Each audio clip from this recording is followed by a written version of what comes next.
Phone calls తీసుకుందాం. 9652777636.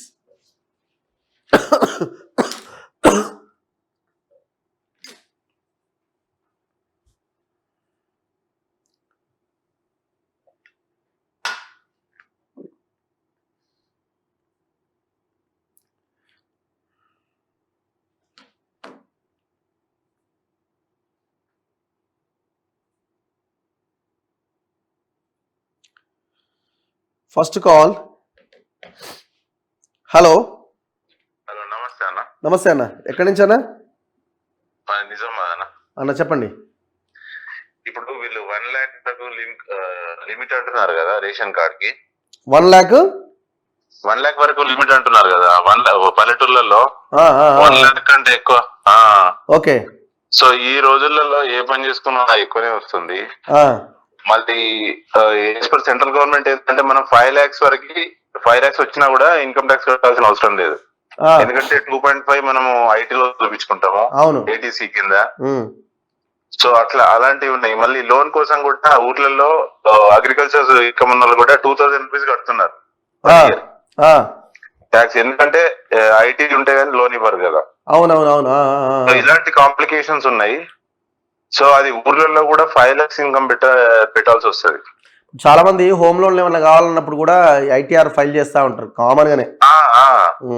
నేను మా ఫ్రెండ్స్ కూడా చెప్తా, అరే మీరు ఫైల్ చేయండి ఎవ్రీ ఇయర్, బ్యాంక్ లో పోతే మళ్ళీ 3 years కంటిన్యూస్ గా ఫైల్ చేయండి, తర్వాత నేను లోన్లు వస్తాయని. వాళ్ళు 10th class తో ఆపేసారు అన్ఎడ్యుకేటెడ్స్.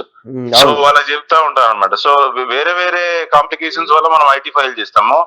వీళ్ళు ఏంటంటే సమీక్షంగా అన్ని చర్చించి ఓవరాల్ గా ఇంకా నిపుణులతో అందరితో చర్చించి నిర్ణయాలు తీసుకోవాలా.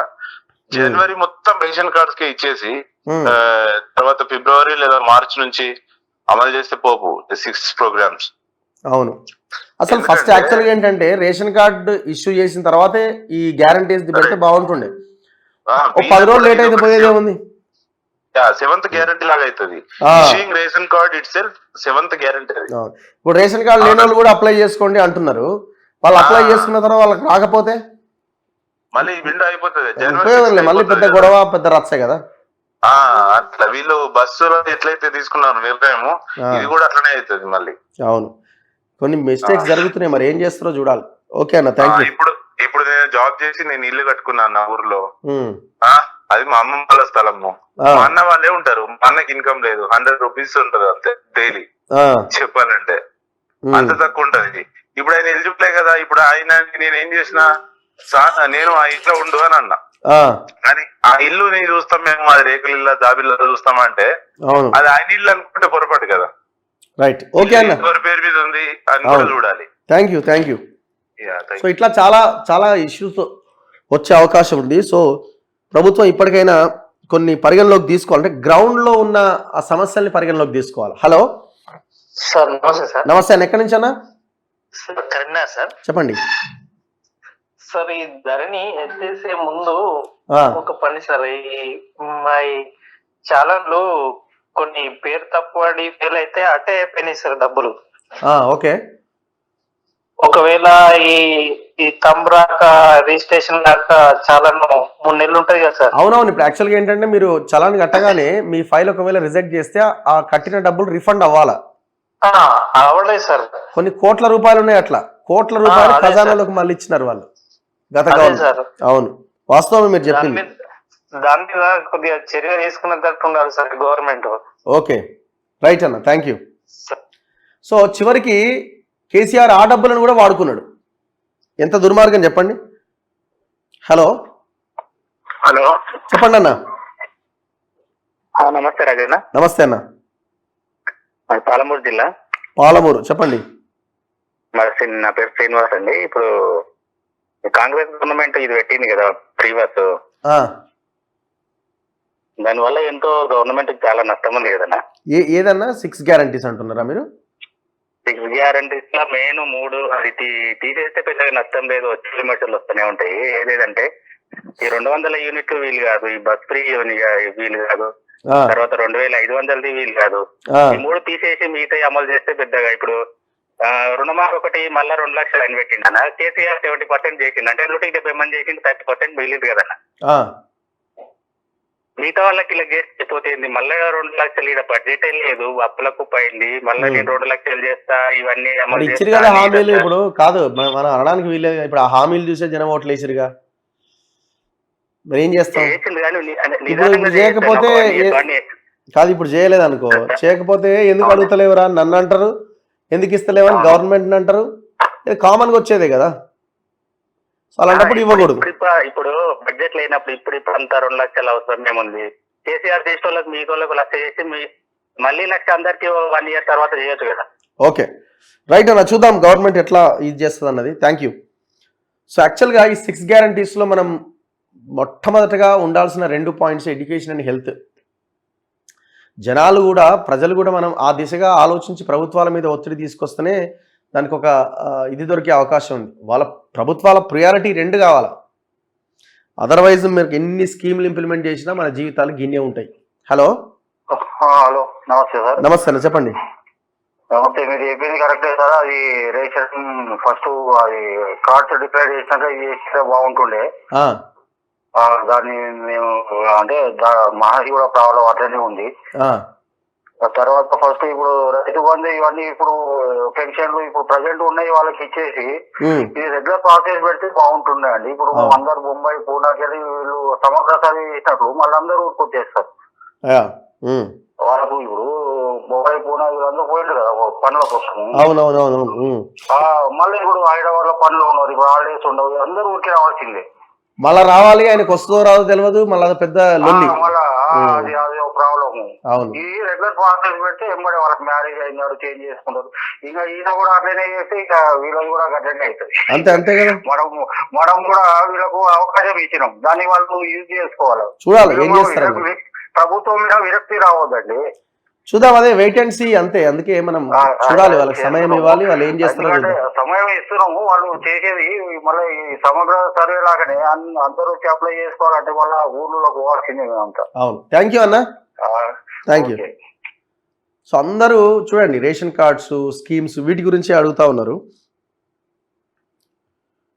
హలో హలో గుడ్ మార్నింగ్ అన్న. గుడ్ మార్నింగ్ బ్రదర్, ఎక్కడి నుంచి? నేను మహబూబ్నగర్ డిస్ట్రిక్ట్ పార్కి నియోజకవర్గం అన్న. ఓకే చెప్పండి బ్రదర్. అన్న ఈ మెయిన్ ధరణి బాధితులు అన్న. నేను ఆల్రెడీ సార్ని కూడా కలిసాను సార్ అన్న, రేవంత్ రెడ్డి గారిని. ప్రమాణ స్వీకారం నెక్స్ట్ డేనే. నా పేరు రమేష్ కుమార్ అన్న, గండీడ్ మండల్, గండీడ్ గ్రామం అన్న. ఓకే. అయితే అన్న ఈ ధరణి పోర్టల్ వల్ల ఆల్రెడీ నేను రెవెన్యూలో ఈ ధరణి రాకన్నా ముందు కంప్యూటర్ ఆపరేటర్ గా వర్క్ చేశాను అన్న, ఈ ల్యాండ్స్ పైనే. నాకు అంతా తెలుసు. అంటే ఇంతకు ముందు ఎట్లా ఉంటుందన్న అంటే, ఇప్పుడు మామూలుగా ఇది ఒక తండ్రికి 2 అన్నదమ్ములు ఉంటే 2 అన్నదమ్ముల్ని సిగ్నేచర్స్ వేసుకొని ల్యాండ్ గాని ఏదైనా చేసేవారన్న. ఈ ధరణి వచ్చినాక ఏమైందంటే, ఫర్ ఎగ్జాంపుల్ నేనే బాధితుని, మా నాన్నగారు చనిపోయారన్న. అయితే ఏమైంది, మా నాన్నగారు చనిపోయేసరికి మా తాత మా బాబాయ్ 2 కుమ్మకాయ మొత్తం ల్యాండ్ మా బాబాయ్కి చేసేసాడన్న మా తాత. ఇప్పుడు మేము ల్యాండ్ రైస్ కొనుక్కొని తింటున్నాం అన్న, మా కళ్ళ ముందర వాళ్ళిద్దరు చేసుకొని తింటారు. అయ్యయ్యో, మేమేమో కొనుక్కొని తింటున్నాం అన్న. నాలాగా కొన్ని వందల వేల లక్షల మంది బాధితులు ఉన్నారన్న. ఇట్లా బేసిక్ గా పాత పద్ధతిలో ఎట్లుండే అంటే, ఇప్పుడు మీ ఫాదర్ సంతకం లేని అమ్మడానికి వీల్లేదు, కొడుకుల సంతకాలు లేని అమ్మడానికి వీలేదు, ఒక్కరికి చేసుకోవడానికి కూడా వీల్లేదన్న. అదే అంటున్నాడు. అవును. అయ్యేసరికి ఇప్పుడు మొత్తం మా బాబాయ్ మొత్తం 8 ఎకరాలు చేసుకొని తింటున్నా. మేమేమో కొనుక్కొని తింటున్నాం. ఎన్నిసార్లు కోర్టులకి ₹1,00,000 ఖర్చు అయిందన్న. కోర్టు అనేది పెద్ద లెంతీ ప్రాసెస్. అంటే అట్లీస్ట్ ఆ భూమిలోకి ఎవరు వెళ్లకుండా స్టే ఇస్తుంది కదా, అది ప్రయత్నం చేయలేదా మీరు? కాకపోతే కోర్టు ఏమంటుందన్న అంటే, ఇప్పుడు ఎవరి మీద జడ్జిమెంట్ వచ్చేంత వరకు ఆయనే చేసుకోవచ్చు అని చెప్తారు అన్న వాళ్ళు, లాయర్ వాళ్ళు. ఓకే. అట్లా మరీ ఘోరమైన పరిస్థితి అన్న. అవును, ఇట్లాంటి కేసులు చాలా ఉన్నాయి. రేవంత్ రెడ్డి గారిని కూడా కలిసాను అన్న, కాకపోతే ఒక మెసేజ్ వచ్చింది కానీ ఇంతవరకు అయితే ఏం రెస్పాన్స్ లేదన్న దాని గురించి. చూడండి, మళ్ళీ వెళ్ళి కలిసే ప్రయత్నం చేయండి. అవునన్నా. ఇంకొక చిన్న విషయం అన్న, ఇంకోటి అన్న, మేము తరతరాలుగా మరి ముదిరాజ్ కమ్యూనిటీ అన్న. ఇప్పుడు మాకు నేను కూడా మొన్న కానిస్టేబుల్ 046 బాధితున్నా అన్న. ఇప్పుడు మాకు ఈ బీసీటీలో తీసుకొని పడేసారు అంత. ఇప్పుడు నువ్వు ఇంత 10 మంది వెరిఫికేషన్ కి వచ్చినా 8 మంది బీసీటీ వాళ్ళే ఉంటారు అన్న. ఇప్పుడు గరీబ్ ఉంటారు అన్న. బీసీటీలో మేము ఉద్యోగాల పరంగా చాలా నష్టపోతున్నాం అన్న. ఇప్పుడు కాంగ్రెస్ గవర్నమెంట్ కూడా హామీ ఇచ్చింది కదా బీసీటీ నుంచి బీసీఏలకు చేర్చుతామని.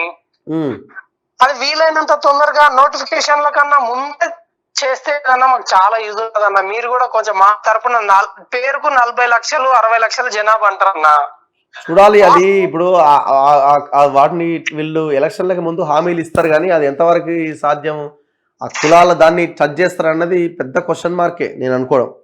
అంటే మనం ఓపెన్ గానే మాట్లాడితే ఇట్లా ఉంటాయి వాస్తవాలు. రైట్ అన్న, థ్యాంక్ యూ. Right right.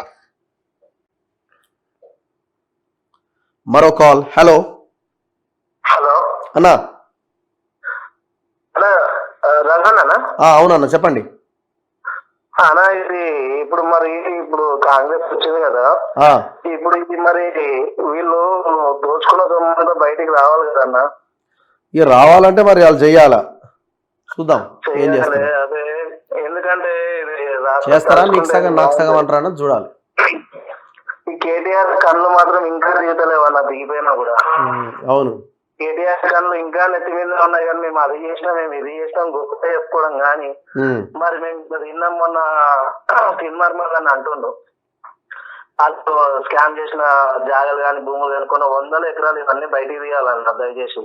చూడాలి. వాళ్ళు ఇప్పుడు అదే అంటున్నారు కదా, వీళ్ళు గవర్నమెంట్ కనుక ల్యాండ్ బ్యాంక్ మీద దృష్టి పెడితే తెలంగాణలో ఇంకా వీళ్ళు ఇచ్చిన 6 గ్యారంటీస్ కాదు 12 గ్యారంటీస్ అమలు చేయొచ్చు.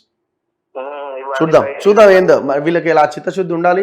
వాళ్ళు చెప్పిన దాన్ని వాళ్ళు ఎంతవరకు అమలు చేస్తారనేది రాబోయే రోజుల్లో చూద్దాం. థ్యాంక్ యూ అన్న. మరో కాల్. హలో హలో నమస్తే, చెప్పండి అన్న.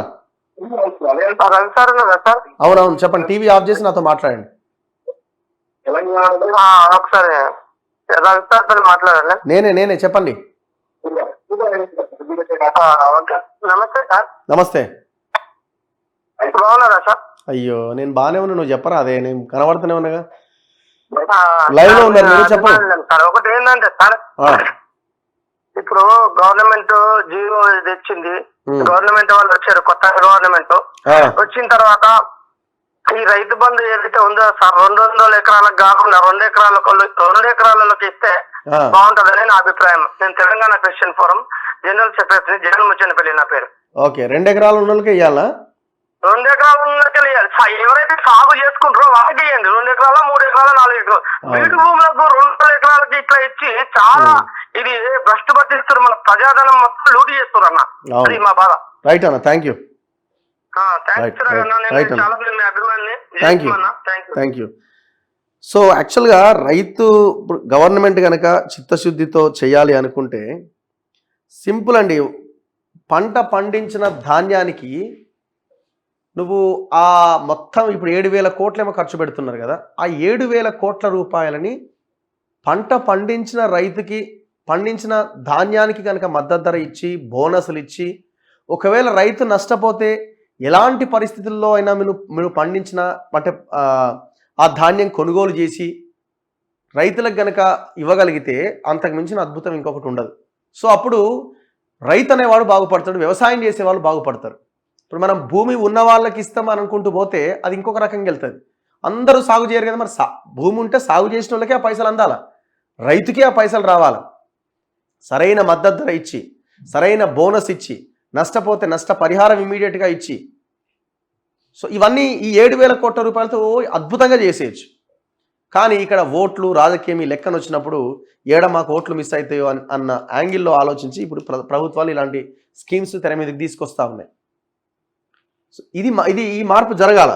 అండ్ దయచేసి నేను డిస్క్రిప్షన్లో అండ్ కామెంట్ సెక్షన్లో పెట్టిన ఇంటర్వ్యూ చూడడం మాత్రం మర్చిపోకండి. పెంటారెడ్డి గారు కేసీఆర్కి రైట్ హ్యాండ్, నీటిపారుదల శాఖ మొత్తం ఈ వ్యవస్థ అంతా చూసి ఆయనే సలహాదారుగా ఉన్నాడు. ఆయన ఏం చెప్పిండు అన్నది చాలా క్లియర్గా వినండి. కాళేశ్వరం భాగవతం మీ మొత్తం వ్యవహారాలు మీకు అర్థమవుతాయి.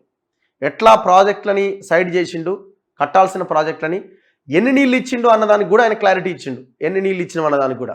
సో దయచేసి ప్రజలు ఆ ఇంటర్వ్యూ తప్పకుండా చూడండి. కామెంట్ సెక్షన్లో ఉంది అండ్ డిస్క్రిప్షన్లో కూడా ఉన్నది.